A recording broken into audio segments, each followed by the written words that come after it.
For you see, the root cause of so much human discontent lies in our attachment to controlling what inevitably lies beyond our reach, the ceaseless flux of external circumstances always slipping like water through cupped hands.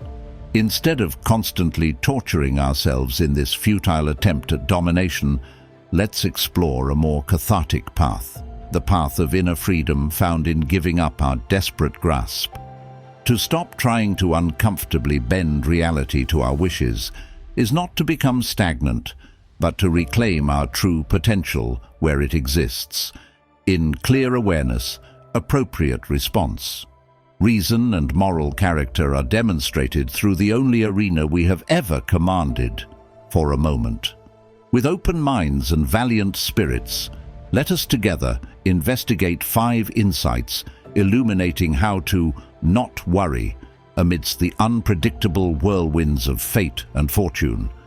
You may find that in this reversal of ordinary thinking lies access to a profound reorientation, an unshakable equilibrium allowing you to face all changes with tranquil power. If receptive, these teachings hold the promise of anchoring you in the deepest freedom as life's eternal witness. I encourage you to remain open as we explore. Before we begin, I would appreciate your support.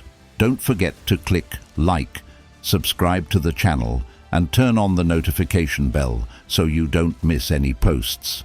If you like the theme of this video, please comment +1, and if you don't like it, then comment 0. We look forward to hearing your feedback. Number 1. Leaving things alone. All too often, we thrust ourselves into situations, desperately grasping to twist circumstances to our preferred shape. In doing so, we build resistance, create unneeded troubles, and open the floodgates to unending stress and anxiety. Let me illustrate with a simple example. Imagine a strong river current pushing against a rock. The rock stands firm, unmoved by the river's incessant flows. Yet if one attempts to forcibly shift that rock against the current's power, what results? A futile struggle, waters crashing over you, strength quickly sapped. How much wiser to simply leave the rock be and allow the water to follow its natural course. This insight extends to all aspects of our lives. When we try to force outcomes misaligned with the stream of events, we breed discontent. For it is a law of nature that strong things acquire mastery over the weak and move them by their own momentum, as my Stoic brother Marcus Aurelius observed. Why then struggle against what cannot be prevented? Why not accept with tranquility what must be, conserving our finite energies for what is properly within our power? Can you step back and let tension subside? Can you allow the muddy waters to clear by themselves? Leaving things alone allows the problems of life to resolve organically, the strife to settle, and the obscured path to gradually become visible once more. Like a stream finding its way around an obstruction, the natural progression of events will unfold smoothly when we quit meddling. In this non-interference, anxiety dissipates, hardship flows away, its sting removed when we quit compounding it through fruitless opposition. We discover a profound tranquility arises from aligning with life's currents rather than futilely resisting them. Craving and aversion diminish as we encounter each moment with open allowance, obstacles dissolving into openings. So, let go of the exhausting struggle. If you are holding on to something you do not need, isn't that a heavy burden? Live lightly, accept what cannot be changed, and feel your spirit restored through the humble act of leaving things alone. Therein lies the path of little resistance and abundant peace. Number 2. Stop looking for happiness. Our frantic chasing of pleasant experiences, moods, and external gratifications is ultimately an exercise in discontentment. Think about it this way. When we anxiously seek happiness as some future condition, are we not implying our current state is inadequate? That persistent mental judgment of "I'll be happy when" breeds a cycle of perpetual wanting. No sooner is one desire fulfilled than another temporarily satisfying object or situation is coveted. We remain trapped on the eternal hedonic treadmill, destination perpetually receding before us. No person has the power to have everything they want, but it is possible to calculate what is near enough and to keep from swallowing the universe. When we make happiness dependent on circumstances ever-changing and impermanent, we ensure our own misery. True fulfillment arises from a different source entirely, the liberation of conquering our cravings and learning to accept each moment as enough. The tranquil soul is one that neither abhors its present condition nor pines after some imagined, better situation. It finds sufficiency within and meets all arising experiences with equanimity. Do you recall a time when you were truly present, immersed in the flow of whatever you were doing, or lose yourself in simple pleasures, a breathtaking sunset, laughter among loved ones, the warmth of morning sunlight? Those fleeting moments likely brought you closest to contentment because your mind was undisturbed by relentless desire. The universe is change. Our life is what our thoughts make it. When we release the obsessive pursuit of some nebulous future happiness, we discover the present holding everything we truly need. With mindful presence and loosening the white-knuckle grip on preferences, each moment becomes enough. Relinquish the belief that untantalizing your mind depends on circumstances lining up perfectly. Shed the delusion that any lasting happiness can come from impermanent external conditions continually shifting underfoot. Find freedom in your unassailable inner refuge. There resides peace, resilience, and the seeds of human flourishing. Those who attain it are free from all distress. Those who have missed this freedom endure all the miseries born of circumstance. No longer a happiness seeker, roam joyously as life's calm witness instead. Number 3. Seeing the emptiness. The more desperately we cling to pursuits of status, achievement, and the admiring gaze of others, the more we damn ourselves to perpetual angst. Truly, it is our insatiable hunger for recognition, our ego's ravenous craving to be inflated by praise and accomplishment that lies at the root of so much modern discontent. Reflect on your own experience. Is there not a direct correlation between the intensity of your attachments and the magnitude of your torments? When you tie your sense of worth and identity to outward symbols of success, do you not open yourself to being perpetually battered by waves of anxiety and stress? One moment, confidence swells upon receiving some acknowledgement. The next, it plummets into doubt and insecurity as that recognition wanes or fresh challenges arise. It is a pitiful bondage, this pursuit of filling an inner hollowness through external metrics. For no achievement, however lofty, can satiate that ravenous hunger. The ego's appetite remains insatiable, always seeking the next validation fix. And in trying to prop up a separate, solid sense of self through buyer's accomplishment, we only enmesh ourselves in the anxious delusion of control. You see, any honest examination reveals the utter emptiness at the core of what we cling to so desperately.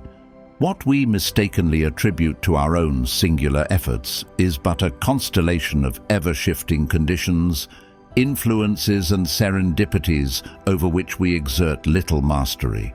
When the unpolished is rid of its individuality, there remains lasting emptiness. That hit record, promotion or plaudit held so dearly, an ephemeral convergence of talents, opportunities, luck, and legions of unseen circumstances, not ultimately yours in any real sense.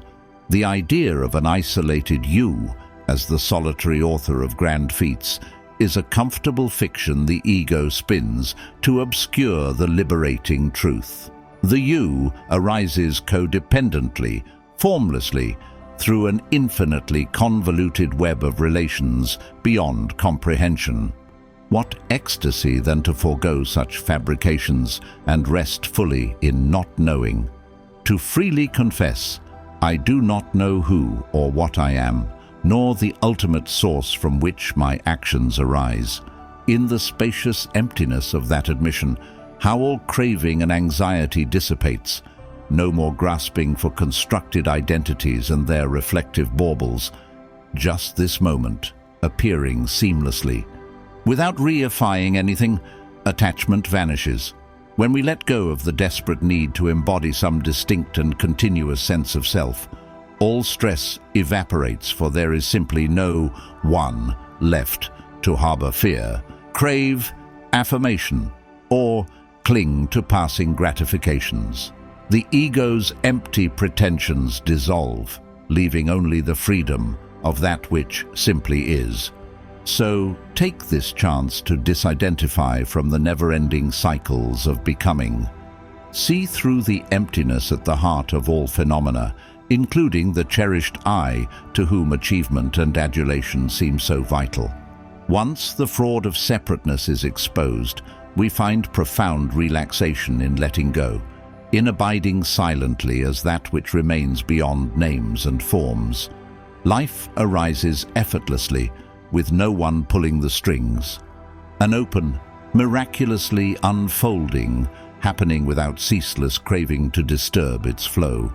In the sublime emptiness of being, the mad pursuit of hollow props and hollow praise falls away, leaving only uncaused joyousness welling up from unknown depths. Let this oceanic equanimity be your true refuge. Cease drowning in attachments. You were already that which you mistakenly sought. Number 4. The inner law. All too often we neglect this indwelling locus of command, allowing ourselves to be mere rudderless derelicts buffeted by the shifting winds of opinion, circumstance, and fantasy future attainments. Pause and reflect honestly.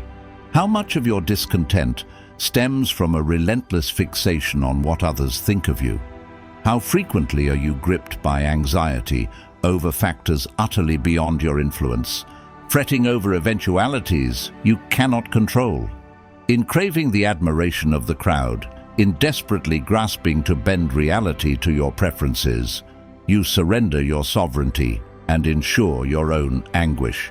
There is only one way to happiness, and that is to cease worrying about things which are beyond the power of our will. When we obsess over the uncontrollable and seek to derive our sense of enoughness from external approval, we unwittingly inflict deprivation and turmoil upon ourselves.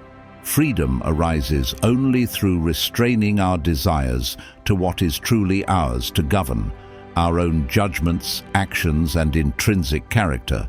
The liberating truth is that our foremost power resides in our reasoned choice and willful allegiance to virtue. No raging storm, chronic illness, or misfortune enforced by others can disturb the inviolable fortress of the self-actualized soul.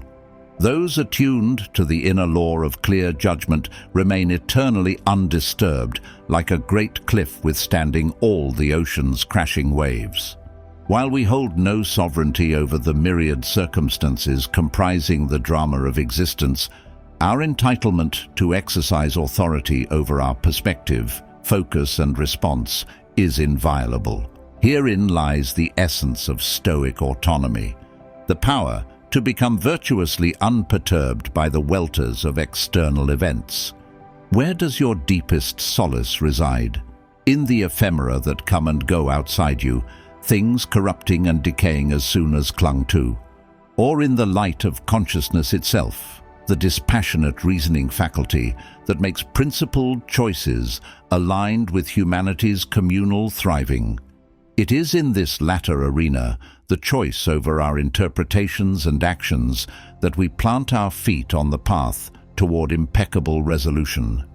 fighting on the battleground, which is situated in impregnable defenses, never falling in the final overthrow, but forever holding the path that leads to blessings and peace. This inner citadel remains impervious to external tumults when we align our will toward wisdom's light. No one willingly moves toward ill. So cease this desperate scrambling for purchased prestige and the fickle plaudits of the mob. Turn from these impotent idols and reorient toward your North Star of reasoned integrity. For happiness does not emerge through the dominance of external events, but through inner congruence with our truest, highest nature. Tranquility flowers from the fertile soil of detached self-nurturance, not the arid craving beyond our due. Choose the affirmation that matters most, reverent concordance with your sacred inner guide. Number 5. Not worrying about fate. All too often, we exhaust our finite mental reserves, agonizing about some dreaded outcome, squandering the present moment in pursuit of attempting to bend an unbendable fate to our preferences. Let this delusional pursuit cease, for it leads only to compounded angst. Make the best use of what is in your power, and take the rest as it happens. To fret over what cannot be swayed is nothing more than a form of self-inflicted torture.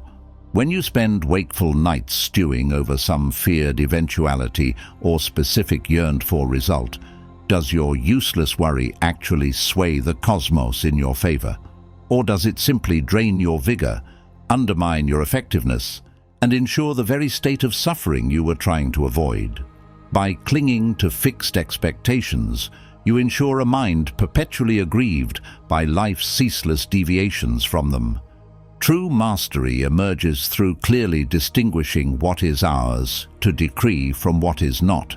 We must release our white-knuckled grip on controlling external events, circumstances ultimately shaped by an unfathomable multiplicity of interdependent causes far transcending our meager powers. We are but tiny elements in the vast system of the universe. To sacrifice our limited present resources fruitlessly bracing against inevitability is simply madness. It is akin to a marathon runner obsessing over their inability to control the weather rather than focusing their energies on sound preparation within their domain. Such wasted inner turmoil only depletes our spirit and spoils our performance in the arena where our efforts bear fruit.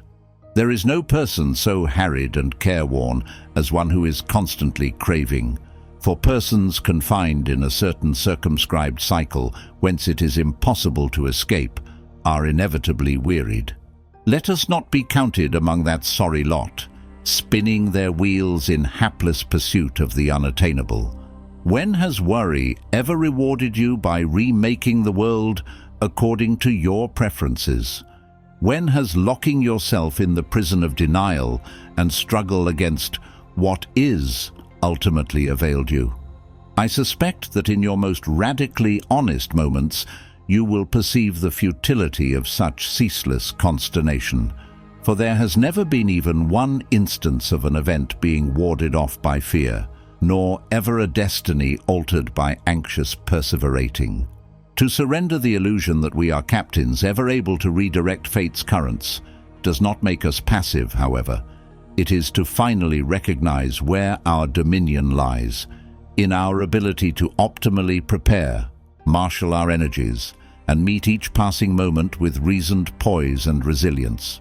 Through willingly accepting what is, rather than squandering our force resisting it, we conserve our integrity to deftly shape what will be through our own attitudes and actions. If it lies outside the bounds of choice or avoidance, then regard it as nothing to you. To cease wasting our finite inner resources battling the infinite stream of events ultimately grants us true authority. The road is now clear to savoring each moment's possibilities, responding with utmost aplomb to whatever vicissitudes arrive. This is how we fulfill our noblest potentials and triumph in the only arena that matters, that of character. Let the shackles of useless worry over fate's rigid scripts dissolve like unsubstantial clouds dispersing in the morning light. There is humble liberation awaiting you in acceptance of what is. Embrace it wholeheartedly and reclaim your power in the eternal now. Let us recap the timeless antidotes we have explored today for diffusing life's undue worries and anxieties. By leaving situations unforced and respecting the natural unfolding of events, we shed the exhaustion of futile resistance. In ceasing to crave some future state of happiness, we discover the contented freedom of embracing the present as enough. Seeing through the emptiness of all pursuits and identities liberates us from mindless grasping after affirmation. Realigning our allegiance to the sacred inner law of reason frees us from being mere weather vanes spinning at the whim of externals. And in accepting what cannot be controlled rather than battling the unalterable, we conserve our energies for what matters most, the field of character and virtuous response. My friends, these are not mere philosophical postulates, but rubber-meets-the-road wisdom for transcending the unnecessary tribulations plaguing our human condition. By diligently walking this noble path revealed by the ancient Stoics, you open the door to an imperturbable oasis of tranquility and flourishing under any circumstances. I encourage you to join our tribe by liking this video, sharing its teachings widely to help others, commenting with your sincere reflections below, and subscribing to our channel for more insights illuminating the profound art of worry-free living. Together, we can rediscover the radiant peace awaiting all who realign with reason's eternal source. The revolution begins within. Will you honor the callings of your highest nature?